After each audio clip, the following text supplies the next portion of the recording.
Magandang umaga sa inyo mga kapatid. Amen? Praise God. Kunti lang nag-amen.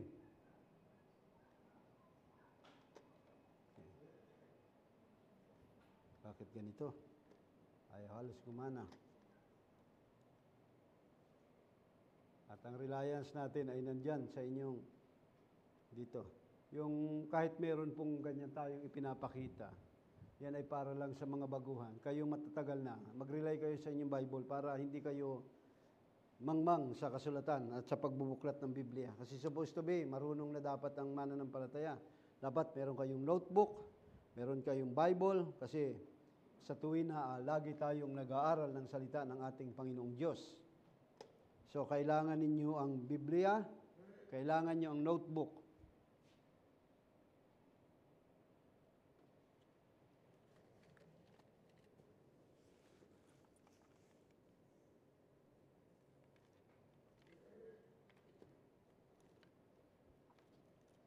Ito siguro ang aking pwedeng gamitin para medyo maganda.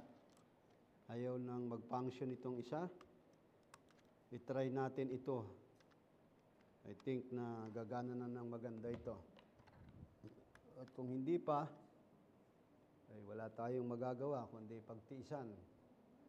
At tayo po ay dadako sa pag-aaral ng salita ng Diyos sa umagang ito.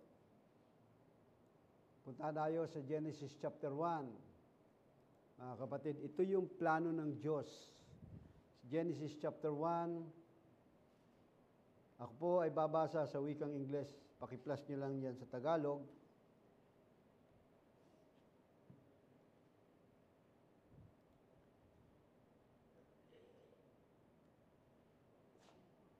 At sa tuwin na, nais po natin tayo ay mangusap sa pasimula ng creation ng Diyos sa Genesis 1:26. Basahin po natin, tayo ay tumayo bilang paggalang sa salita ng Panginoon. And God said, "Let us make man in our image, after our likeness, and let them have dominion over the fish of the sea, over all fowl of the air, over the cattle, and over all the earth, and over every creeping thing that creepeth upon the earth." Verse 27, "So God created man in His own image. In the image of God created He him. Male and female created He them." Verse 28, "And God blessed them, and God said unto them, Be fruitful and multiply, and replenish the earth, and subdue it, and have dominion over the fish of the sea, and over the fowl of the air, and over every living thing that creepeth, that moveth upon the earth." Pagpalain ng Diyos ang pagkakabasa sa kanyang mga salita. Tayo manalangin. Ama namin Diyos, salamat muli sa umagang ito. Muli kami dumudulog sa inyong luklukan ng awa, Panginoon. At kami po ay humihiling ng malayang pagkilos ng inyong Santong Espiritu. Siya po ang maghayag sa amin sa mga mensaheng ito. Pahiran niyo lamang po ang inyong maliit na lingkod upang maging pagpapala para sa aming mga kapatid. Tulungan niyo po kami sa umagang ito, Panginoon, na hindi makita ang aming kahinaan, kundi ang inyong salita, Panginoon, ang mamayani, manguna sa kalagitnaan ito. Pagpalain niyo po kami, huwag niyong itulot na ang kaaway magkaroon ng bahagi sa kalagitnaan po ito, sa gawain ito, Panginoon. Kayo lang po ang aming maitaas at maparangalan. At ang lahat ng ito, ang aming samot dalangin sa matamis na pangalan ng aming Panginoon Jesus. Amen. God bless you, mga kapatid. Tayo mga kupuna. Katulad ng binanggit ko kanina, welcome kayong lahat sa mga baguhan. God bless you. Mga kapatid, salamat po sa inyong pagbisita rito sa church na ito. And hopefully, hindi lang ito ang Sunday na makapiling namin kayo. Hanggang pagbalik ng ating Panginoon, kailangan tayo po ay magkasama-samang naglilingkod. Kaya nga, pag-uusapan muli natin dito ang creation ng Diyos. Sa panukala ng Diyos, mga kapatid, in the beginning, bago ang paglikha, ang nasa panukala ng Diyos ay walang iba kundi ang kanyang, tayo po yun, ang kanyang bugtong na anak at ang kanyang nobya. Pag sinabing nobya ni Kristo, tayo po yun. Tayo po ang nasa programa ng ating Panginoon. Kaya nga, kahit si David ay nagtanong sa Psalms chapter 2, ang sabi niya, "Who art thou that mindful of Him?" Sino ako bilang isang tao upang alalahanin ng Diyos? Yan po ang programa ng Diyos sa atin. Doon sa kanyang panukala, sa kanyang kaisipan, nandun ka na. Kaya before the foundation of the world, bago pa itinayo ang sanlibutan ito, nasa kaisipan ka na ng Diyos. Revelation chapter 13 verse 8, nakaprograma na, tapos na ang lahat ng ito, pero hindi natin alam kung ano ang programa ng Diyos. Nandito tayo, kailangan lang nating sumunod. Dahil sa programa ng Diyos, ang tao ay hindi mahuhulog sa kasalanan. Yan ang kanyang masterpiece. Pero nakita niya na ang tao ay mahuhulog sa kasalanan. Si Adan na kanyang unang nilikha ay mahuhulog sa kasalanan.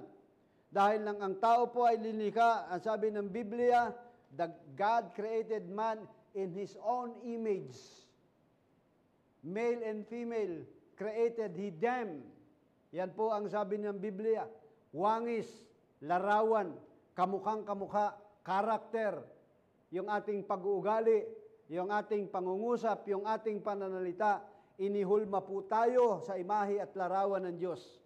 Kaya lamang ay magtataka kayo, bakit merong tao na hindi ugaling tao?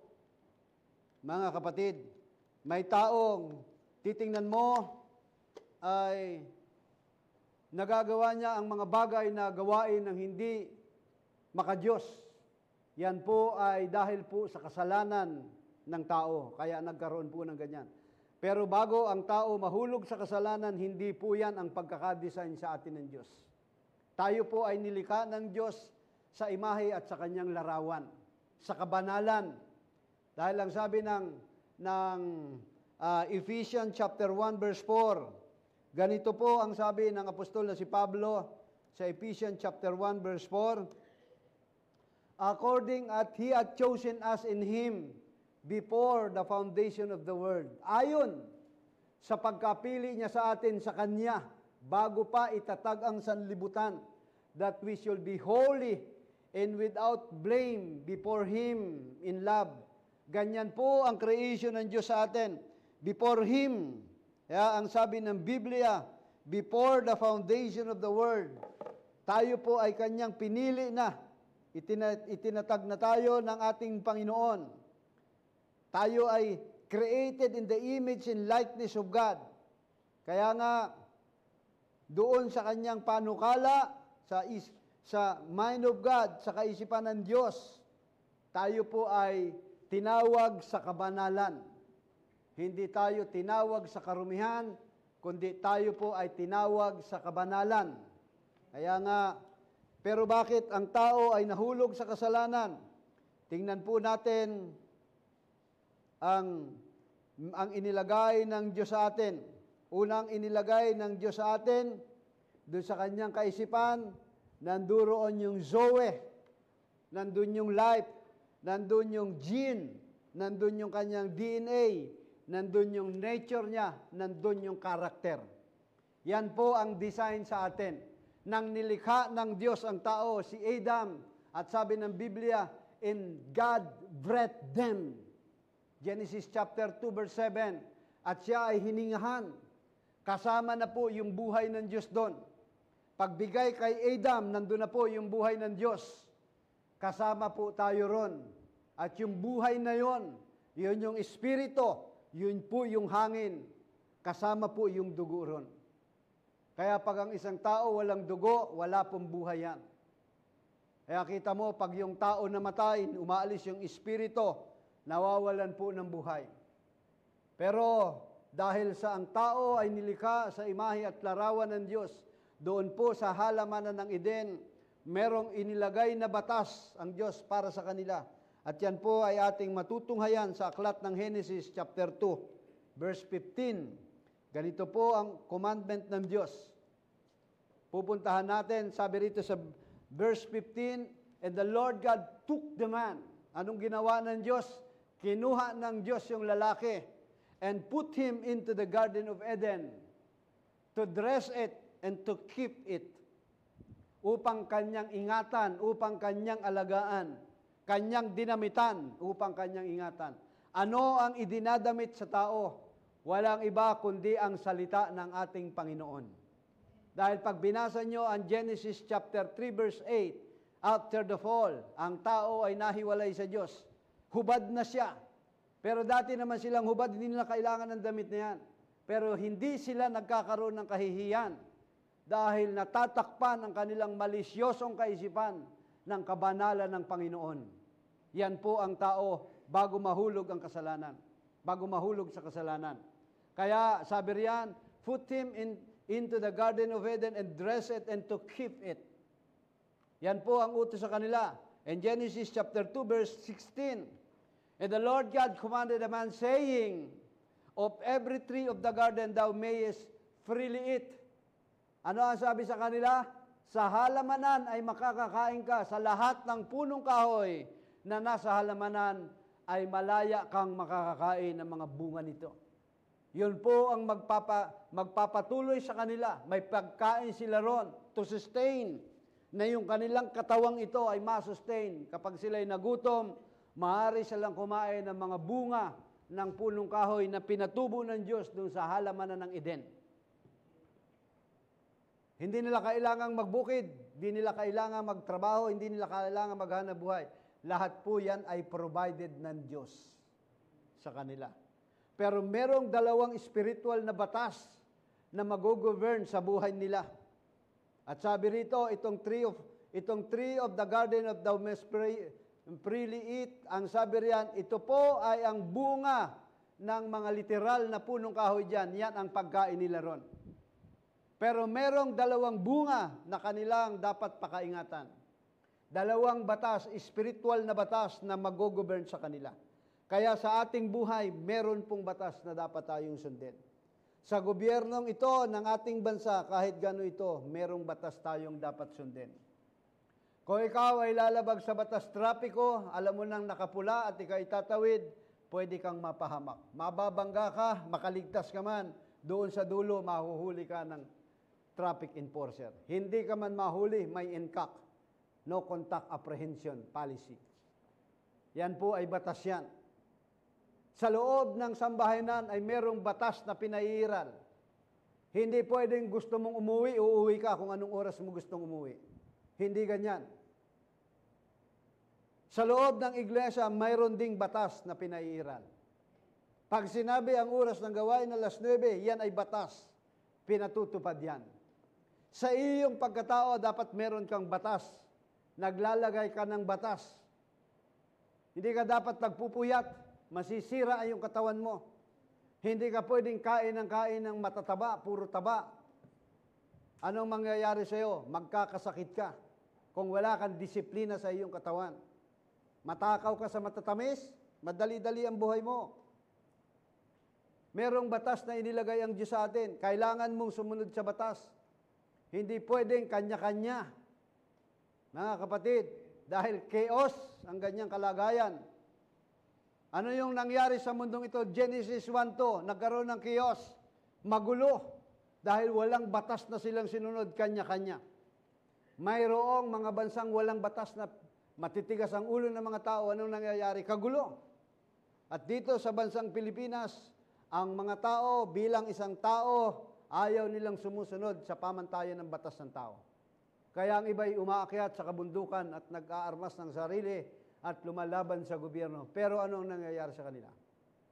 Ganon din sa loob ng iglesia. Ayaw mong sumunod sa programa ng Panginoon, ayaw mong sumunod at sabihin mo, I live my own way, then go pack your things and leave out the church. Magtayo ka ng sarili mong programa sa buhay mo. At yan ang ginawa ni Cain sa kanyang buhay. Ayaw niyang pasakop sa programa ng Panginoon. Nature yan ng tao after the fall. Kaya nang inilagay ang batas dito, merong dalawang batas na mag-govern sa tao. Inilagay sila ron upang ingatan sila. Pero meron silang dapat pakaingatan.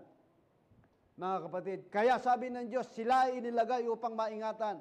Dahil meron silang dapat ingatan. Dahil meron dalawang spiritual na batas na ipatutupad ng Diyos sa kanila. The tree of life and the tree knowledge of good and evil. Ang tree of life, kung ito'y magpapatuloy na ito ang kakainin nila, magkakaroon sila ng buhay na walang hanggan. Pero ang sabi ng Biblia, ang sabi, winarningan sila. But of the tree of knowledge of good and evil, ganyan ang Diyos sa buhay natin. Laging nagpapaalaala ang Diyos, laging nagre-remind ang Diyos sa buhay natin. But of the tree of life, of the tree of knowledge of good and evil, thou shalt not eat of it, for in the day that thou eatest thereof, thou shalt surely die. Sabi niya, datapat sa kahoy na pagkakilala ng mabuti at ng masama, huwag kang kakain niyaon. Sapagkat sa oras na kumain ka niyan, walang pagsalang ikaw ay mamamatay. Ano ang nangyari sa ating mga magulang nang kainin nila ang pagkaalam ng mabuti at ng masama? Namatay sila espiritual. Nawala ang connection nila sa Diyos. Nawala ang kanilang ugnayan sa Diyos. Wala na silang kapahayagan sa Diyos. Kaya kung ikaw ay magpapatuloy sa pagkain ng tree of life, patuloy na mapuputol ang at kumain ka ng tree knowledge of good and evil, patuloy na mawawala ang relasyon mo sa Panginoon.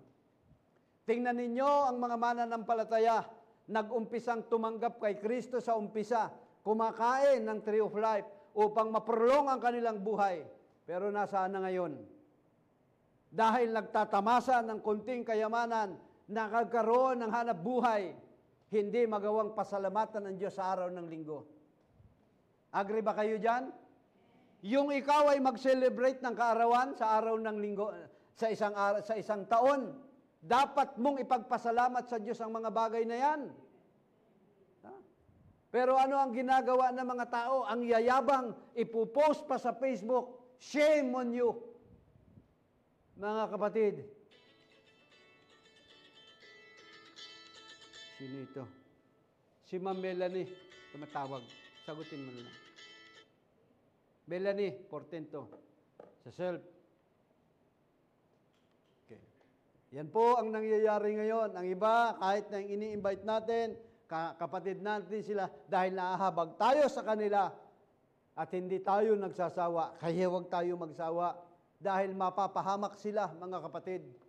Patuloy silang kakain ng tree of knowledge of good and evil, tuluyan silang mahihiwalay sa presensya ng Panginoon. Pero kung sila ay patuloy nakakain ng tree of life, ang sabi ng ating Panginoong Jesucristo sa John chapter 6 verse 51, downward, ano ang sabi niya? Malibang kanin nyo ang aking laman at inumin nyo ang aking dugo, wala kayong bahagi sa aking kaharian. Kaya yan po ang sabi niya ng ating Panginoon. Hindi mo literal nakakainin si Kristo. At yan ang unawa ng bayang Israel. Na sila ay kakainin. Si Kristo ay kakainin. Ano kami, kanibal? Ano kami, vampira, inom ng dugo? Ang ibig sabihin ng pagkain, malibang ipamuhay natin si Kristo. Mga kapatid, hindi tayo magkakaroon ng buhay na walang hanggan.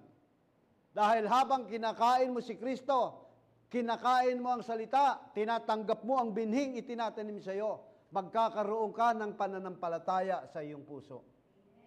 Mga kapatid. No wonder na nangaral ang ating Panginoon Jesucristo sa 4 na uri ng lupa, 4 na uri ng puso. Mga kapatid, hindi mo pwedeng sisihin ang kapatid mo. Hindi mo pwedeng sisihin si pastor. Hindi mo pwedeng sisihin sino man kung ikaw man ay hindi nagpapatuloy sa paglilingkod sa Panginoon. Dahil tayo po ay may individual na pagkatawag sa ating Panginoong Diyos. Mga kapatid, kanya-kanya ang kaligtasan natin. Dahil ibinigay ang kautusan, but the tree of knowledge of good and evil, thou shalt not eat of it, for in the day that thou eatest thereof, thou shalt surely die. Walang pagsalang ikaw ay mamamatay sa oras na kumain ka ng pagkaalam ng mabuti at ng masama. At yan ang espiritual na pagkain ng mga tao ngayon, ang tree knowledge of good and evil. Ang sanlibutang ito ang kanilang nagiging pagkain. Ano ang resulta? Kamatayan. Kamatayang espiritual. Tuluyang nawawala ang relasyon sa Diyos. Pero ang Diyos ay hindi ganon. Puntahan po natin sa Genesis chapter 3, verse 8. Nang ang tao po ay masumpungang magkasala dahil sa Genesis chapter 3, natukso si Eva ng serpente at kumain siya. At pagkatapos nito, sila po ay nagtago na, nasumpungan nilang sila'y hubad. At narinig nung sa kanilang pagtatago sa likod ng punong kahoy, bumababa ang Diyos in the cool of the day, sa hapon, upang ang tao ay turuan ng katuwiran, danimitan ng katuwiran ng Diyos, walang iba kundi ng kanyang salita. Sila po ay hindi na makaharap sa presensya ng Panginoon. At ang sabi riyan, nang marinig nila ang tinig ng Diyos na lumalakad sa halamanan sa kulimlim ng araw, ay nagtago ang lalaki at ang kanyang asawa sa harapan ng Panginoon Diyos sa pagitan ng mga punong kahoy sa halamanan. Bakit sila nagtago? Dahil po sila ay meron ng kasalanan sa Panginoon. Sinuway na nila ang utos ng Diyos. Kaya ang isang taong hirap na hirap, ihakbang ang kanyang paa patpunta sa gawain ng Panginoon. Ang kasalanan ang nagpapalayo sa tao na yan. Puntahan po ninyo ang Isaiah chapter 59 verse 1 up to 2. Tingnan po ninyo ang pagpapalayo, ang kasalanang ito kaya hindi niya magawa. Narito ang kamay ng Panginoon na hindi umiksi, ni makapagligtas. Hindi maiksi ang kamay ng Diyos, ni hindi man mahina ang kanyang pandinig na di makakarinig. Kundi, pinaghihiwalay ng inyong mga kasamaan, kayo at ang inyong Diyos. Yan pala ang dahilan, mga kapatid, kung bakit ang isang tao ay lubusang napahihiwalay sa Diyos dahil sa kanyang kasamaan, dahil sa kanyang kasalanan. Sabi riyan, at ang inyong mga kasalanan ay siyang nagpapakubli ng kanyang mukha sa inyo upang siya'y huwag makinig. Nagtatago ang Diyos, hindi maunawa, hindi dinirinig ng Diyos ang inyong kasalanan. Bakit? Dahil sa kasamaan ng tao, sa kasalanan na ginagawa ng tao. Mga kapatid, pero ang Diyos, kahit na ikaw'y makasalanan, alam ng Diyos yan. Pero kung ikaw ay lalapit sa Kanya, mga kapatid, hindi ang Diyos maiksi ang Kanyang kamay, hindi mahina ang pagdinig ng Diyos para ikaw ay Kanyang maintindihan sa iyong mga paghibik, sa iyong paghingi ng kapatawaran. Sa tuwin na nais ng Diyos makipag-fellowship sa tao, dahil create niya ang tao, gusto niya magkaroon ng anak. Gusto niya magkaroon ng isang family. Kaya nga sabi, be fruitful and multiply, magpakarami kayo, kalatan ninyo ang lupang ito. Dahil yan ang programa ng Diyos, na ang tao ay magpaparami ng anak na lalaki at anak na babae ng Diyos. Pero ang tao, simula ng magkasala, mahulog, pilit na siya'y humihiwalay.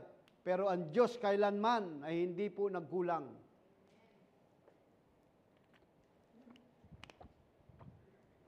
Nang ang tao po ay makasalanan, sabi ng tao, ako ay nagtago sapagkat ako'y hubad.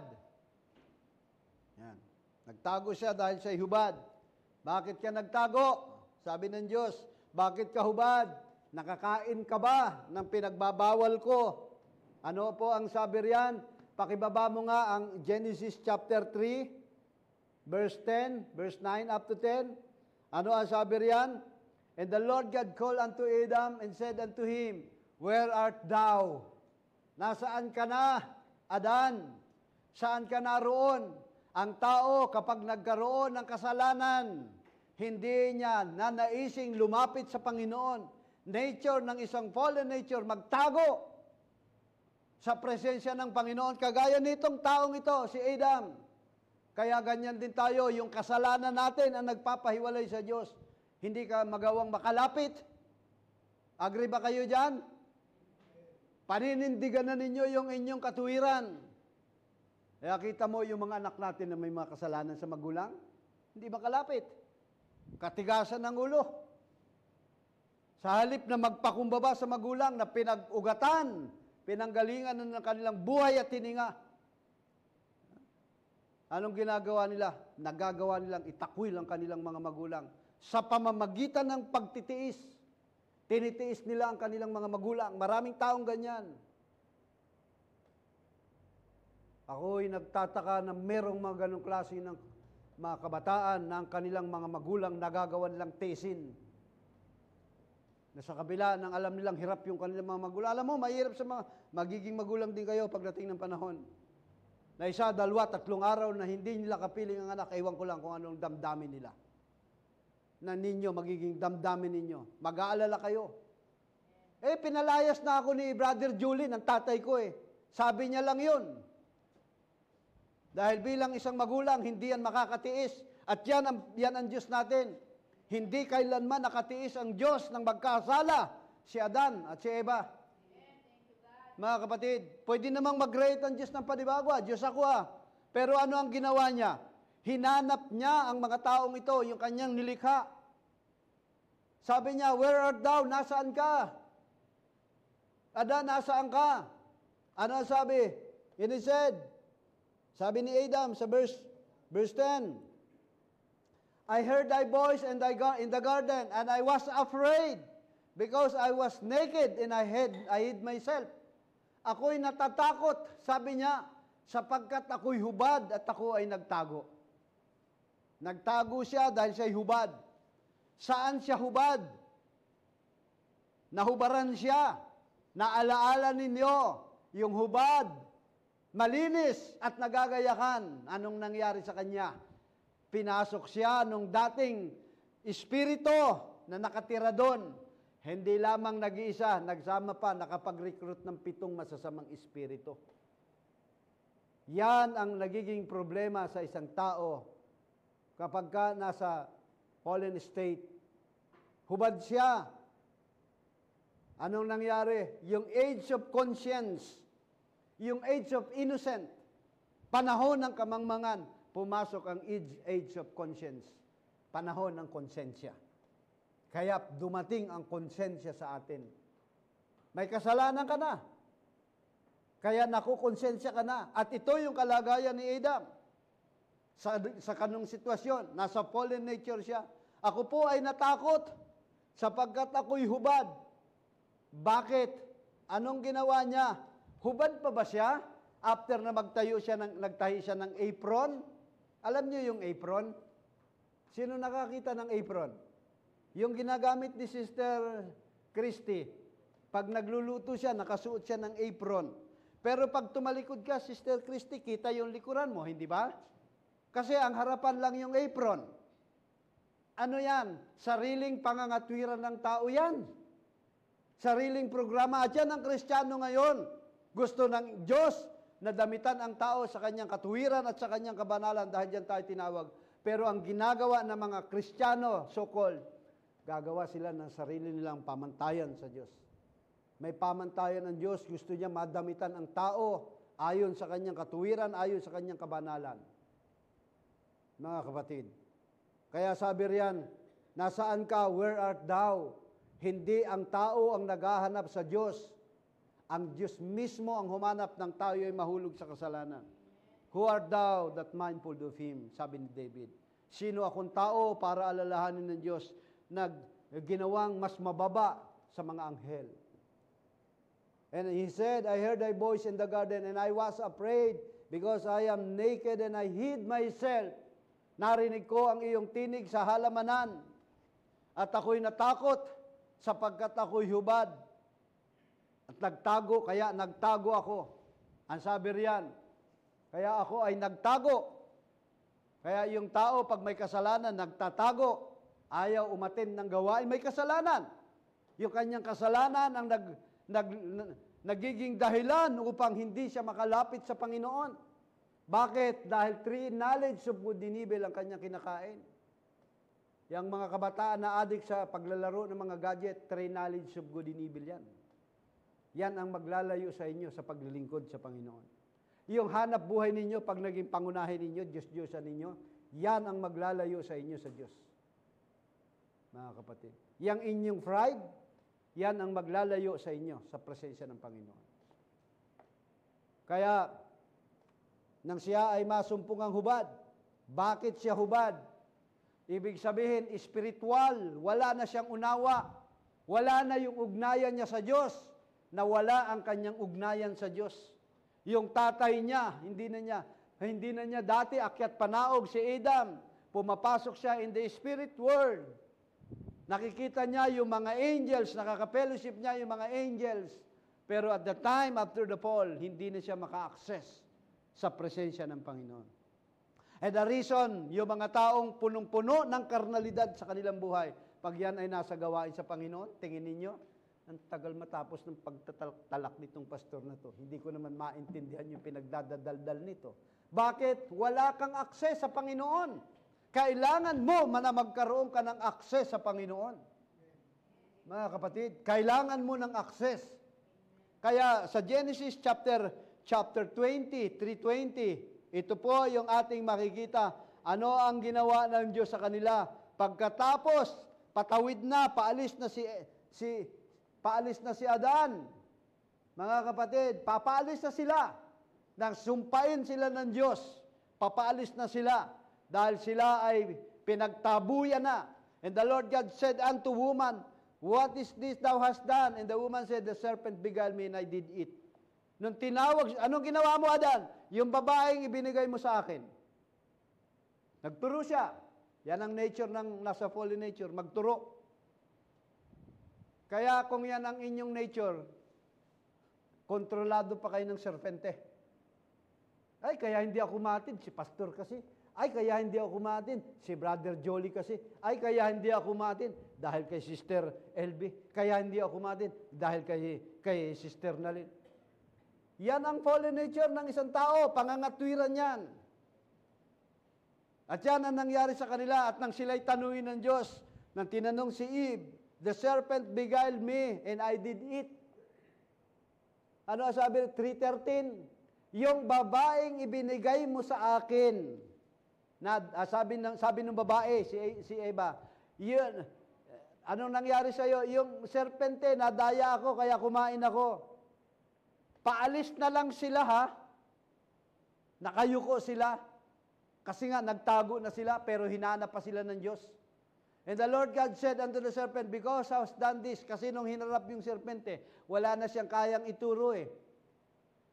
Ang sabi riyan, and because thou hast done this, thou art cursed above all cattle and above every beast of the field.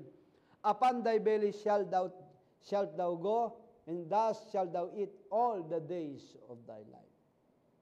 Mga kapatid, hindi tayo serpente.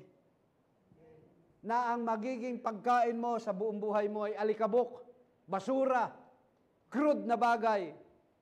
Mayroon tayong pagkain. That is the tree of life. At yan ang pangako ng Diyos sa atin.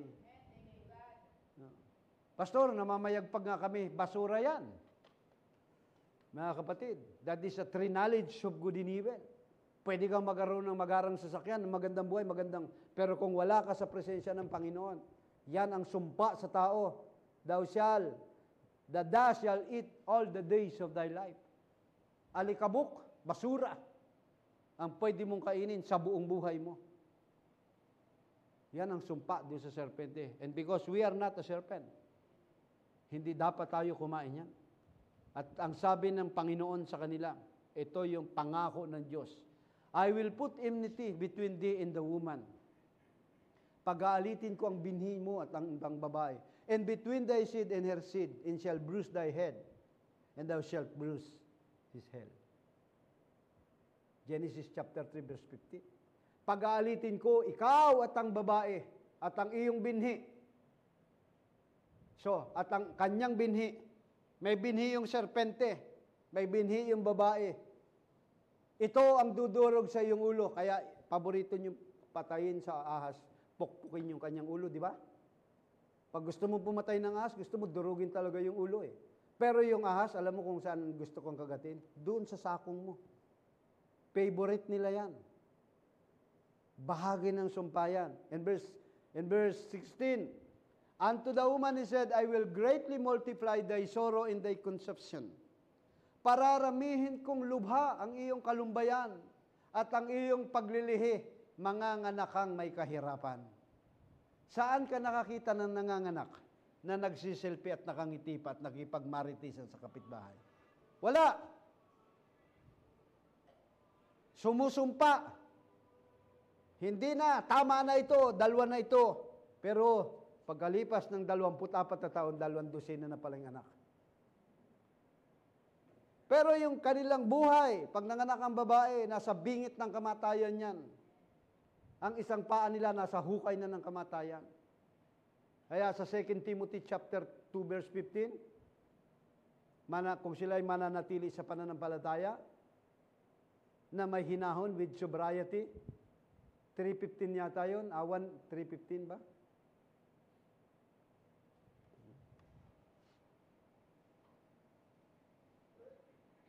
Hindi. 1 Timothy 2:15. Tahan lang natin. Babasahin lang natin. Ngunit ililigtas siya sa pamamagitan ng panganganak. Kung sila raw ay magsisipamalagi saan? Sa pananampalataya, sa pag-ibig, at sa pagpapakabanal na may hinahon. Yan ang kaligtasan ng babae. Kaya dahil nagpasakop si Eva doon sa kanyang asawa, kaya siya nabuhay at hindi siya namatay. Bahagi ng sumpayan. At ito ay yung sabi, unto the woman he said, I will greatly multiply thy sorrow and thy conception. And sorrow thou shalt bring forth children. Thou shalt desire shall be to thy husband, and he shall rule over thee. Papanginoonin mo na yan. And unto Adam, he said, because thou hearken unto the voice of thy wife, and hast eaten of the tree of which I commanded thee, saying, thou shalt not eat of it. Curse is the ground for thy sake, in sorrow thou shalt eat of it all the days of thy life. Sumpain ang lupa. Kaya yung lupa ay sinumpa tuwing ang tao nagkakasala, nasusumpa ang lupa. Kaya yung lupa sa Romans chapter 8 verse 22, humihibik, naghihintay din ng kaligtasan, naghihintay ng katubusan ng lupa. At dahil ang katawan mo ay 70% ay tubig, 30% ang lupa, kasama yan sa sumpa. Mga kapatid, kasama sa sumpa yung lupa. Kaya kita mo, ang sabi riyan, thou shalt eat of it in sorrow. Ano ang sabi riyan? Kakain ka sa kanya sa pamamagitan ng iyong pagpapagal sa lahat ng araw ng iyong buhay. Dahil sa katigasan ng ulo ng tao, sa pagsuway nila sa utos ng Diyos, hindi nila kailangang maghanap buhay para hindi nila kailangang magtrabaho para sila'y mabuhay. Hindi nila kailangang magtrabaho para makabili ng damit. Provided lahat ng Diyos. Ngayon, sa pagkakataong ito, kailangan nilang maghanap buhay para sila'y mabuhay.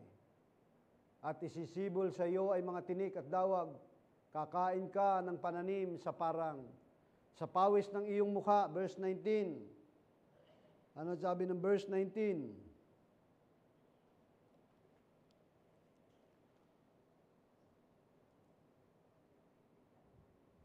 In the sweat of thy face thou shalt eat bread. Kakain ka sa pamamagitan ng pawis mo ng tinapay, till thou return unto the ground. For out of it was thou taken, for dust thou art, and dust shalt thou return. Ano ang sabi sa kanya? Sa verse 19, sapagkat ikaw ay galing sa alabok, babalik ka sa alabok. Dati walang kamatayan ng tao.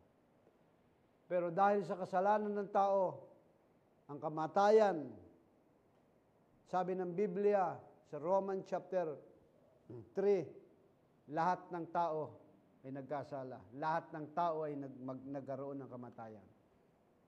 Mga kapatid. At nang sila ay umalis, hindi na sila kinausap ng Diyos. But before na sila ay umalis, may ginawa ang Diyos sa kanila. Mababasa ninyo yan sa verse 21. Ito ang sabi sa kanila sa verse 21. Ito ang ginawa ng Diyos bago sila po ay umalis.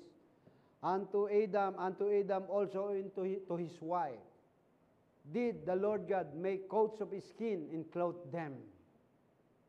Iginawa ng Panginoong Diyos si Adam at ang kanyang asawa ng kasuotang balat at sila ay dinamitan. Pagkatapos naglakbay na sina Adan, lulugo-lugo habang sila ay nakahawak ang kanyang asawa, malungkot na umaalis dun sa halamanan ng Eden. Mamumuhay na sila sa dawagan at sa tinikan. Nawala ang presensya, hiwalay sa presensya ng Diyos. Hiwalay sa programa ng Diyos. Wala na silang proteksyon sa Diyos. Ganyan ba ang gusto nating buhay? Ganyan ang mga tao sa sanlibutan ito. Nabubuhay sa mundong ito ng walang Diyos. Walang proteksyon sa Diyos. Mga kapatid, pero hindi ganun ang Diyos. Dahil ang sabi ng John chapter 3, verse 16, For God so loved the world, He gave His only begotten Son, that whosoever believeth on Him should not perish but have everlasting life. Ganun po ang pagmamahal ng Diyos sa atin. Ibinigay ang kanyang bugtong na anak upang ang sinumang sumampalataya sa kanya huwag mapahamak, kundi magkaroon tayo ng buhay na walang hanggan. Ipinagkaloob niya yung kanyang anak upang sa pagtanggap mo sa kanya, pakilabas na yung pinagawa ko sa iyo, sis. Na slide. Kasi ito yung kalagayan ng tao after the fall, na ang tao walang relasyon sa Diyos. Napakalayo, may bangin. Ang mga tao, hindi mo kayang lumapit sa Diyos. Kahit anong gawin mo, malalim na bangin. At yan ay bangin ng kasalanan. Yung kasalanan na nagpahiwalay sa atin sa Diyos. Mga kapatid, isama nyo rin doon sa natin, sa live ha. Okay. Pero, gano'n na lamang ang pagsinta ng Diyos.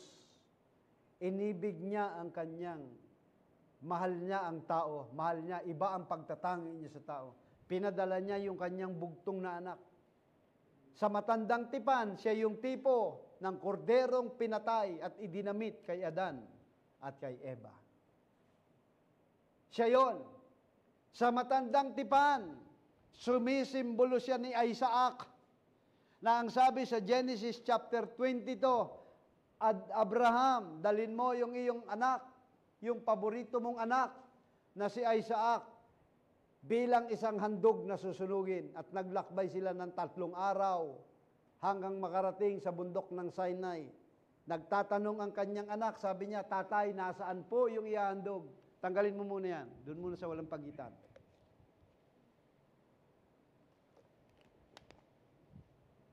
Yan. Ang maganda kay Isaac, habang pasan-pasan niya yung kahoy na panggatong para sa kanya, hindi siya nagreklamo sa kanyang tatay. Tatay, ang bigat po nitong kahoy na ito. Kayo po ang maghahandog, bakit ako ay dinamay mo pa? Hindi ganon si Isaac. Dahil siya ay tipo ng ating Panginoong Jesucristo. Kahit mabigat yung kahoy na pinapasa niya, dala-dala niya yon. Ganon si Isaac, kasunurin sa kanyang tatay. Tayo, na anak ng Diyos, hindi tayo ganyan ang nature dati. Matigas ang ulo natin. Ayaw natin magpasan. Ayaw natin mag-offer sa Panginoon. Mga kapatid. Kaya may payo si Pablo sa Roman chapter 12. Ilagay niyo muna yung talata. Mamaya ilagay yan. Ano ang sabi ng Biblia sa Roman chapter 12? Puntahan po natin. I beseech you therefore, brethren, by the mercies of God.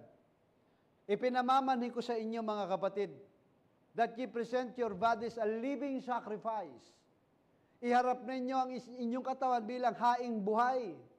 Katulad ng gagawin, yung ginawa ni Isaac, katulad ng ginawa ng ating Panginoong Jesucristo. Present your bodies as a living sacrifice. Holy, banal, acceptable unto God. Hindi yung, sabi riyan, kaaya-aya sa Diyos, hindi yung programa mo, kundi programa ng Diyos. Hindi nalugod ang Diyos doon sa gusto ni Cain. Nalugod ang Diyos doon sa ginawa ni Abel dahil yun ang programa ng Diyos. Kahit paano ang gawin mong paglilingkod sa Diyos, kung hindi yan ang programa ng Diyos sa buhay mo, hindi pa rin kalulugdan ng Diyos yan. May programa ang Diyos na dapat nating sundin. Holy, acceptable unto God. Hindi acceptable to your pastor. Hindi acceptable to yourself. Acceptable to God, unto God. Which is your reasonable service. Karampatang pagsamba.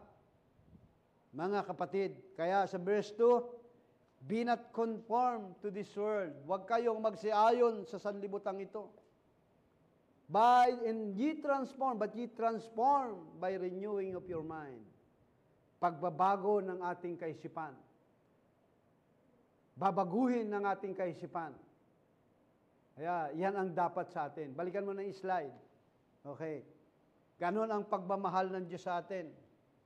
Ibinigay ang kanyang bugtong na anak. Ilagay mo, dating, may krus pa ba yan? May krus ba yan? Nilagyan nyo ng krus? Okay. Kung wala mang krus yan, si Kristo ay nakapako dyan sa krus. Invisible lang. May krus yan. Yung kasalanan inalis. At doon sa krus na yon, makakatawid ka na, makakalapit ka na ngayon patungo kay Kristo.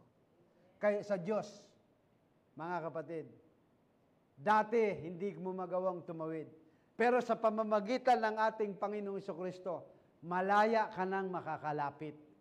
Dahil ang sabi ng Genesis ay John chapter 14, verse 6. Jesus saith unto him, I am the way, the truth, and the life. No one cometh unto the Father but by me. Ako ang daan, sabi ng ating Panginoong Kristo. Ako ang katotohanan, at ako rin ang buhay. Sino man ay hindi makaparuroon sa Ama, kundi sa pamamagitan ko. Wala kang ibang dadaanan, mga kapatid. Ang tangi mong dadaanan, balikan mo yung slide, ay ang ating Panginoong Kristo. Dahil inalis na ng ating Panginoong Kristo ang lahat ng ating kasalanan. Naintindihan po ninyo? Lahat tayo ay makasalanan. Hindi ko kailangan magsimba. Yan ang kalimitan sinasabi ng iba. Gumawa lang ako ng mabuti, ayos na yan. Sa palagay ninyo, sapat na yung paggawa natin ng kabutihan, maliligtas ka? Di sana hindi na ipinadala ang ating Panginoon Kristo. At kung sinasabi mong ikaw ay hindi ka nagkakasala dahil gumagawa ka ng mabuti, sinungaling ka. Dahil ganito ang sabi ng Biblia sa Romans chapter 3, verse 23 I mean. For all have sinned and come short of the glory of God. Ano ang sabi? Ang lahat ay nagkasala. Sapagkat ang lahat ay nagkasala. Meron tayong minanang kasalanan at walang umabot sa kaluwalhatian ng Diyos. Walang umabot sa pamantayan ng Diyos. Kung ang tao ay nilikha sa imahe at larawan ng Diyos, nasira yan ng mahulog ang tao sa kasalanan. Meron kang minanang kasalanan, pagkapanganak mo pa lamang, may kasalanan ka na. Mga kapatid, at ang kasalanan, ang kabayaran ng kasalanan ay ano? Kamatayan. Kaya tayo ay namamatay. Verse 24, being justified freely by His grace through the redemption that is in Christ Jesus. Inaring ganap. Walang bayad yan, mga kapatid. Yung biyaya ng ating Panginoon, walang bayad. Tinubos tayo ng walang bayad. Si Kristo ang nagbayad. Ang kanyang banal na dugo ang naging bayad sa ating mga kasalanan. Libreng ibinigay sa yon. We are saved by grace. Anong ibig sabihin ng grace? Unmerited favor of God. Hindi ka karapat-dapat tumanggap, pero inari ng Diyos na maging karapat-dapat ka. Binigyan kita ng isang mahalagang bagay kahit hindi ka karapat-dapat tumanggap niyan. Yan po ang ibig sabihin ng grace. Unmerited favor. Hindi ka dapat bigyan. Hindi ka dapat iligtas, pero iniligtas ka. Ginawa ka ng Diyos na karapat-dapat na iligtas ka niya. Kaya sa verse 25, whom God has set forth to be propitiation through faith in His blood. Pampalubag loob. Ibig sabihin, napawi ng Diyos yung kanyang galit. Kung sa Old Testament, naghahandog ang mga Israelites ng isang kordero, pinapas lang, pansamantala lang yung galit ng Diyos humuhupa sa bayang Israel. Kinabukasan, galit na naman ang Diyos sa kanila dahil patuloy sila sa paggawa ng kasamaan. At nang ihandog ang dugo ng ating Panginoon Kristo, sabi riyan, pampalubag, propitiation, napawi ang galit ng Diyos sa tao. Na ang tao, sa galit ng Diyos, lahat ng tao ay maiimpyerno. Pero through the blood of our Lord Jesus Christ, napawi, propitiation through faith in His blood. Sa pamamagitan ng pananampalataya, kaya kailangan natin ng pananampalataya sa Kanyang dugo to declare His righteousness. Ano? Upang maipakilala ang Kanyang katuwiran dahil sa hindi pagpansin sa mga kasalanan na nagawa ng nagdaang panahon sa pagpapahinuhod ng Diyos. Gaano katagal ang pagpapahinuhod ng Diyos sa panahon ni Noah? 120 years na nangaral si Noah, ang Diyos sa pamamagitan ni Noah, para sila'y magsisi. Sa mahabang panahon, sa loob ng 40 taong ginaid ng Diyos sa pamamagitan ni Moses, nandun pa rin ang Israel. Kaya nga ipinadala niya ang kanyang bugtong na anak to declare, I say, at this time His righteousness, that He might be just and the justifier of him which believeth in Jesus. Kaya nga, mga kapatid, balik mo na yung slide. Sa pamamagitan ng ating Panginoong Jesucristo, malaya ka nang makakalapit. Tinanggap natin ang ating Panginoong Jesucristo. Repent, sabi ng Acts chapter 2 verse 38, repent and be baptized, every one of you, for the remission of your sin, and ye shall receive the gift of the Holy Ghost. May access ka na ngayon. Malaya ka na. Romans chapter 5. Magkakaroon ka na ng access sa ating Panginoon. Ano ang sabi ng Romans chapter 5? Therefore, being justified by faith, we have peace with God through our Lord Jesus Christ. Meron ka ng access. Ang kamatayan ni Kristo ang nag-alis ng kasalanan ng sanlibutan. Sa John chapter 1 verse 29, narito, behold, this is the Lamb of God. Narito ang kordero ng Diyos na mag-aalis ng kasalanan ng lahat ng sanlibutan. So meron ka ng access. Tinanggap mo na si Kristo bilang Panginoon at tagapagligtas. Pero hindi ka na natiling nakaupo. Hindi ka na natili sa isang kalagayan. Kailangan mo nang lumapit sa Diyos. Ibalik mo yung slide. Maraming Kristiyanong tinanggap si Kristo, pero ayaw nilang lumapit sa Diyos. Ini-offer ang kaligtasan, ini-offer ang tulay ng kaligtasan upang meron kang mahakbangan sa bangin ng kasalanan. Pero maraming taong ayaw talagang lumapit, ayaw humakbang man lamang. Kahit hirap na hirap, ayaw humakbang patungo sa ating Panginoong Hesus. Patungo sa ating Panginoong Diyos. Maraming ganyan. Kaya nagtatanong kayo, nasaan ang mga binautismo natin sa mahabang panahon? Nasaan sila? Dahil after nang tinanggap nila si Kristo sa kanilang bibig, hindi sa kanilang puso, hindi sila lumakad patungo kay Kristo, patungo sa Diyos. Ini-offer lang ni Kristo ang kanyang buhay dahil ang sabi ng John chapter 3 verse 16, sino man ang sumampalataya ay maliligtas. Ibig sabihin ng sino man, maglalakbay ka, palapit sa Diyos, para lubusan mong makilala ang ating Panginoon. Hindi bataya na ikaw ay 20 taon, 30 taon, 10 taon ka nang nag-church.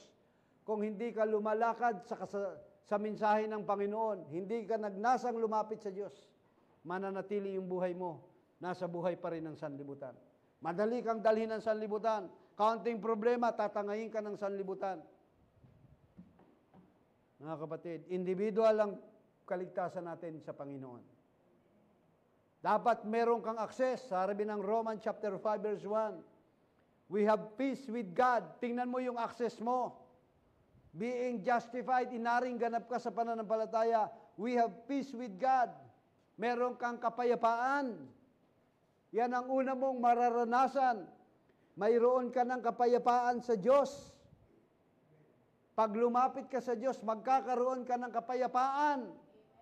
Dahil sa verse 2, lagay mo, Romans 5:2, by whom also we have access by faith into this grace wherein we stand.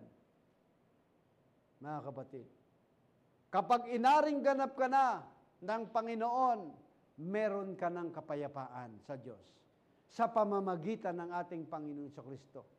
At sa pamamagitan din naman niya ay magkakaroon tayo ng ating pagpasok sa pamamagitan ng pananampalataya sa biyayang ito. So kailangan mo ng pananampalataya para ikaw ay makalapit sa Diyos.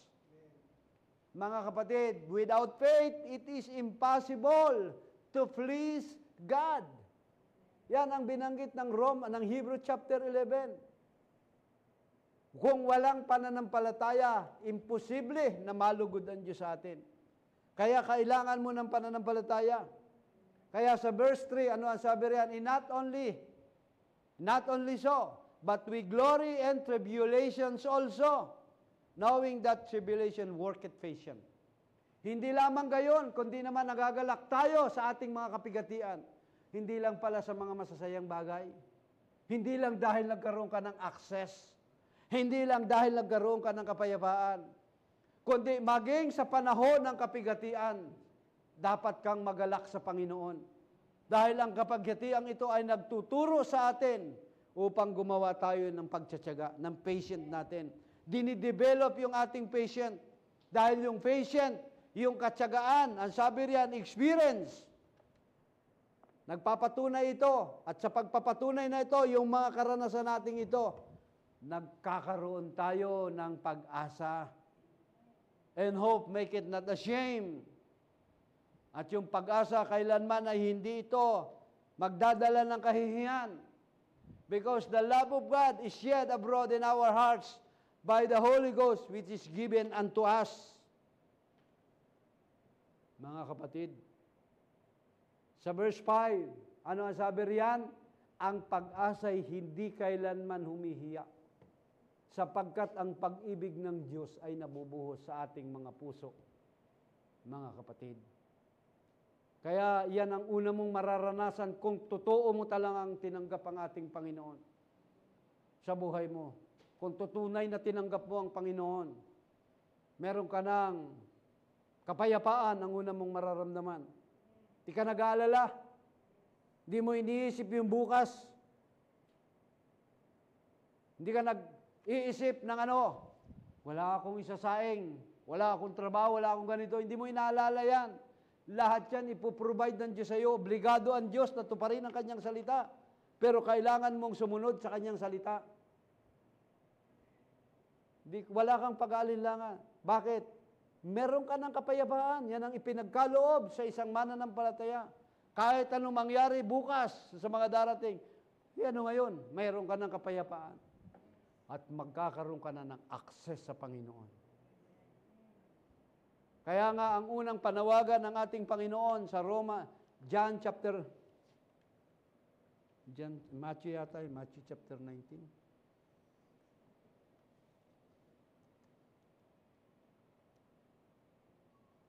ba? Verse 19? Hindi.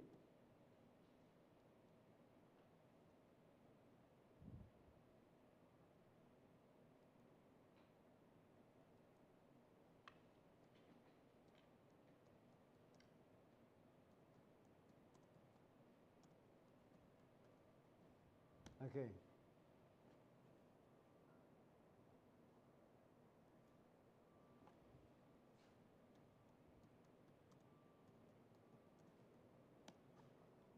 Ito po ang sabi ng ating Panginoon.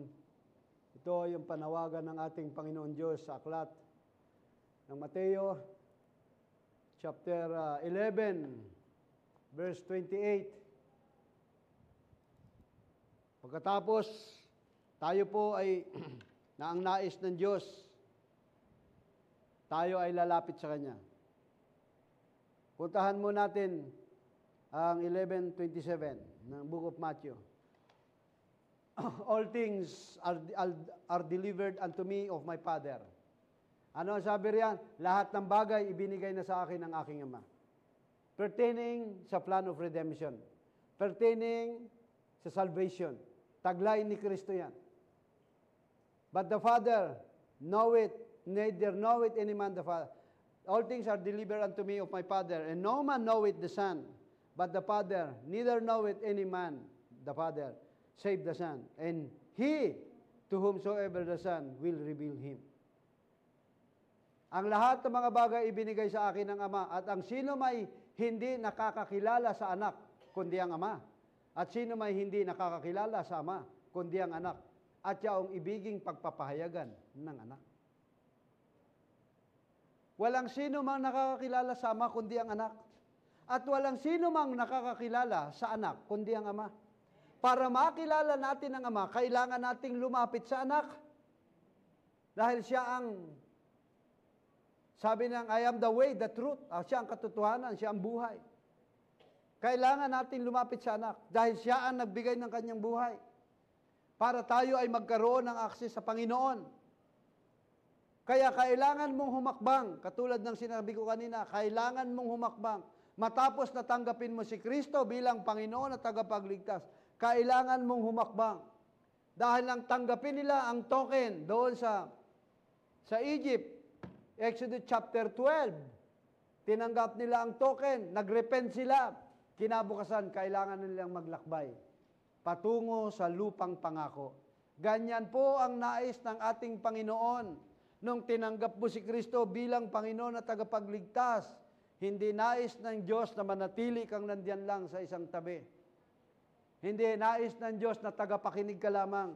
Gusto ng Diyos na yung kanyang katuwiran, gusto ng Diyos, ikaw ay kanyang damitan ng kanyang katuwiran at kabanalan dahil diyan tayo tinawag before the foundation of the world. Tinanggap mo lang si Kristo, pero kung hindi ka hahakbang patungo sa katotohanan, hindi mo rin makikilala ang Diyos. Kaya ang sabi ni Kristo sa verse 28, Come unto me, all ye that labor and are heavy and laden, and I will give you rest. Yan ang sabi ng Panginoon. Magsiparito kayo sa akin, kayong nangagpapagal at nangabibit gatang lubha, at kayo'y aking papapagpahingahin. Napapagalan na ba tayo dati? Yes. Nabibigatan ba tayo sa mga pasanin natin? Yes. Nakukuba na nga tayo sa bigat ng dala nating problema. Pero nang tayo ay lumapit kay Kristo, pinagaan lahat ni Kristo ang mga pagsubok na ito. Yung mga pinapasa natin. Kaya sabi niya, pasanin ninyo ang aking pamatok. Take my yoke upon you and learn of me. Pasanin niyo ang aking pamatok. Ano yung pagpapasa ng pamatok? Yan po yung mga instruction ng ating Panginoon. And learn of me, for I am meek and lowly in heart, and ye shall find rest unto your souls. Magkakaroon daw tayo ng kapahingahan ng ating kaluluwa dahil siya ay maamo at mapagpakumbabang puso. Pero kailangan nating pasanin ang kanyang pamatok, yung kanyang instruction. Magaan ang instruction ng Panginoon. Kaya tayo nabibigatan sa instruction ng Panginoon, nakikipagtag-upuan tayo. Pinipilit nating pasanin pa rin ang instruction ng demonyo. May instruction ng demonyo sa buhay natin. Pero si Kristo ang kapahingahan. Ang Diyos ang kapahingahan. Kailangan natin makalapit doon. Kaya sabi ni Kristo, pasanin niyo ang aking pamatok. Ibig sabihin, dalhin niyo ang aking mga instruction. Yung batas ko ay pasanin ninyo. Dahil ang batas ni Moses, mabigat yun para sa kanila. Pero iba ang batas ni Kristo. We are saved by grace. Niligtas tayo. Sabi niya, for my yoke is easy and my burden is light. Sapagkat malambot ang aking pamatok, malambot ang aking kautusan, magaan ang aking batas. Hindi kayo mahirapan dito. Mga kapatid, mag-aral kayo sa akin. Sabi niya, magsipag-aral kayo. Yan ang nais. Bakit? Ano ang ituturo sa atin ni Kristo? Ang makabalik tayo sa kaharian ng Diyos. Ang maipanumbalik tayo sa imahe at larawan ng Diyos. Pero dahil namamayagpag ang lamang ito, nahihirapan tayo. Mga kapatid, laging pinahihintulutan natin na ang katawang ito. Ako'y nalulungkot, hindi ako nagagalit, bagkus nalulungkot ako sa mga kapatid natin. Kasi nakakahabag ang kanilang kalagayan. Ano ang sabi ng Book of Hebrews, chapter 3? Chapter 6. Punta tayo sa Hebrews chapter 6. Hebrews chapter 6. Therefore, leaving the principles of the doctrine of Christ, Let us go unto perfection, not laying again the foundation of repentance from dead works and of faith toward God. Tumigil na tayo sa pagsasalita ng mga unang simulain ng aral ni Kristo. Let's go unto perfection. Magpapatuloy na tayo. Hindi na tayo, sabi riyan, verse 4, for it is impossible for those who were once enlightened and have tasted of the heavenly gift and were made of partakers of the Holy Ghost. Sabi riyan, sapagkat tungkol sa minsang naliwanagan, nakarinig ng salita ng Diyos, umattend sa gawain ng Panginoon, nakalasap ng kaloob ng kalangitan, pinuspos ng banal na Espiritu Santo, naging bahagi ng Espiritu Santo. Yung mga tao na yan, at nakalasap ng mabuting salita ng Diyos, at ng kapangyarihan ng panahong darating, at saka nahiwalay sa Diyos. Hindi na maaaring baguhin pang silang muli ng pagsisisi. Yamang kanilang ipinapakong muli sa ganang kanilang sarili ang anak ng Diyos at inilalagay na muli siya sa isang hayag na kahihiyan. Napapahiyaan Diyos muli, napapako muli si Kristo. Dahil once and for all, napako na si Kristo sa krus, hindi na kailangan ipako pang muli. At ano ang nangyari kay Moses? Hindi siya nakapasok sa lupang pangako. Dahil isang beses niya lamang papaluin ang bato sa bundok ng Meriba. Pero sa galit niya sa Israel, 2 beses niyang pinalo ang bato. Kaya hindi siya nakapasok. Sabi ng Diyos sa kanya, Moises, dahil hindi mo ipinakilala ang kabanalan ko sa iyong bayan, hindi ka rin naman papasok sa lupang pangako. Ganyan po ang ginagawa natin. Isang beses na ipako si Kristo sa krus. At muli, dahil sa ginagawa natin, na hindi pagpapatuloy, kahit tayo nandito sa loob ng church, kung hindi ka lumalago, hindi nagpo-progress ang unawa mo, hindi ka nagpapatuloy na ipapako si Kristo at nalalagay sa hayag na kahiyan. Pero malaki ang chance mo dahil nandito ka. Unlike yung mga iba na hindi na talaga umaattend. Nasa sanlibutan. Mga kapatid. Yung iba sisisin, magulo kasi yung church. Maghanap nga kayo ng church na tahimik. Ang tahimik sa sementeryo. Pero kahit saan kang pumuntang church, merong kaguluhan. Bakit sa denominasyon? Wala naman yun. Sa demonyo na yun eh. Sorry for the word, pero yun ang totoo. May batayan ako. Pero dito sa end time, nandiyan ang kaguluhan. Yan ang ginugulo ng kaaway. Mga kapatid. Walang church ng end time na hindi nagkakaroon ng kaguluhan. May kaguluhan yan. Dahil ang gusto ng kaaway. Ano ang kaaway? Siya'y naparito upang manira, mangwasak at pumatay. Pero yan ay inallowed ng Diyos para maging matatag ka. Para malaman ng Diyos, i-reveal ng Diyos kung anong uri ka ng punong kahoy, kung gaano ka kalalim na naitanim. Ang tatagal na ng mga anak ko. Pero ba't ganito? Dahil walang salita ng Diyos, yan ang nangyayari sa isang mananampalataya. Dahil kung ikaw may salita ng Diyos, hindi ka nakatingin sa nakikita mo. We are walk by faith, not by sight. 1 Corinthians 5:7. Naglalakbay tayo ayon sa pananampalataya, hindi sa mga bagay na nakikita natin. Okay, hanapin mo na lang doon. Mali yung nasabi ko. Revelation, Genesis chapter 2, chapter 12. Puntahan natin ang buhay ni Abraham. Now the Lord said unto Abram, get thee out of thy country and thy kindred and from thy father's house unto the land that I showed thee. Sinabi ng Panginoon kay Abram, umalis ka sa iyong lupain at sa iyong kamag-anakan at sa bahay ng iyong ama at ikaw ay pasalupaing ituturo ko sa iyo. Ganyan ang Diyos. Hindi ka tinawag ng Diyos para lamang iwanan ka sa ilang at bahala ka sa buhay mo. Ang Diyos ay mayroong pagdadalang tiyak kay Abraham.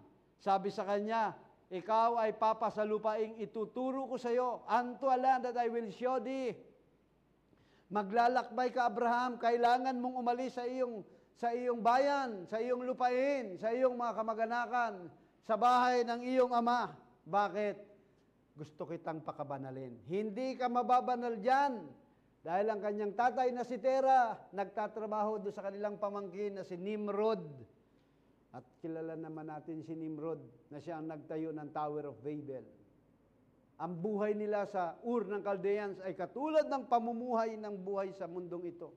Yan ang Ur ng Chaldeans, puro kalaswaan, kamunduhan. Kaya ang sabi ng Diyos, get thee out of thy country. Hindi ba yan ang panawagan ng Diyos sa atin? Magsilayo kayo sa kanya bayan ko, huwag kayong humipo ng mga bagay na marumi upang hindi kayo maramay sa kanyang kasalanan. Hindi ko sinabing kayo ay huwag magtrabaho. Ibig sabihin, iba ang inyong pamumuhay sa kanila. Huwag kayong makiayon sa sistema ng sanlibutan ito. Nandiyan kayo, pero ipakikita nyo ang kaluwalhatian ng Diyos. Hindi kayo sumasang-ayon. Marireveal kayo pag nandiriya na. Maaring dito sa loob ng church na ipakikita ng bawat isa sa atin ang banal nating pag-uugali, pero once na kasama mo na sila, baka mas, yan ba yung Kristiyano? Mas malala pa sa hindi mananampalataya kung magsalita. Lalo kayong mga kabataan, hindi lang exempted ba lahat? Exempted, mayroon ba exempted? Wala. Kahit nandiyan kayo sa sanlibutan, kailangan ipakita natin, iba tayo, we are a peculiar people, a holy nation that called out from darkness unto marvelous light. Iba tayo nang tinawag tayo. Kaya nagtatrabaho ka, pero iba ka. Nagkaroon ako ng isang halimbawa, akala ko makabubuti, ikasasama pa. Pero I don't care. Dahil ang paghalimbawang ito ay gustong inuulit ko sa inyo, na pag naghanap kayo ng trabaho, huwag ba sacrifice yung linggo? Ang sabi nung isa, hindi yan dapat ipinapangaral. Trabaho ko nga linggo hindi nga para sa kanya yung mensahe na yun. Dahil kung meron kang pagtitiwala sa Diyos, seek ye the kingdom of God in His righteousness, all things shall be added unto you. Mga kapatid. Dahil ang gusto ng Diyos, maglalakbay ka na meron kang pananampalataya. At si Abraham ay naglakbay dahil sa kanyang pananampalataya. Dahil ito ang sabi ng Diyos, I will show you. Sabi ng Panginoon sa kanya, unto the land that I will show thee. Dadalhin kita, ituturo kita sa lupaing ituturo ko sa iyo. Ano man ang daraanan niyang hirap. Because by faith, alam ni Abraham, hindi siya kailanman pababayaan ng Diyos. Dahil ang pangako ng Diyos sa kanya sa verse 2, and I will make of thee a great nation, I will bless thee, and I make thy great name, and thou shalt be a blessing. Gagawin kitang isang malaking bansa. Ikaw ay aking pagpapalain at padadakilain ko ang iyong pangalan, at ikaw ay magiging isang kapalaran. Pagpapalain ko ang magpapala sa iyo, susumpain ko ang susumpa sa iyo. Pagpapalain sa iyo ang lahat ng angkan sa lupa. Taas. Mga kapatid, pagpapalain ang lahat ng angkan sa iyo. Yung kapitbahay mo pwedeng pagpalain dahil sa iyo. Nagtatrabaho ka sa isang kumpanya, pinagpapala ang kumpanya dahil nanduroon ka. Ako po ay waitress lang ako, waiter lang ako. Merchandiser lang ako. Ipinagpipray mo yung kampanyang pinagtatrabaho mo. Pagpapalain yun habang nanduroon ka. Protektado yun dahil nanduroon ka. Kung nasaan ang Israel, pinagpapala ang mga bansa. Dahil yun ang pangako ng Diyos sa kanila. Kung ano ang mahawakan ni Abraham, pinagpapala ng Diyos. Pinagpala ang lahat ng hinawakan ni Isaac. Lahat ng pinuntahan ng Israel, ni na Jacob, at ng 12 tribe of Israel, pinagpapala sila. Kung nasaan sila, nandun ang anointing. Karoon ng tagutom sa Kanaan, pero si Joseph nandun sa Egypt, nandun ang anointing, nandun ang pagpapala sa kanila. Yan ang nais ng Diyos dahil sabi niya, I will bless thee, that bless thee, and I curse him that cursed thee. And in thee shall all families, all the earth will be blessed. And Abraham departed as the Lord had spoken unto him, and Lot went him. Umalis na si Abraham, naglakbay na siya. Kaya makikita mo dito sa book of a Roman, a Hebrew, I mean. The heroes of faith. Hebrews chapter 11.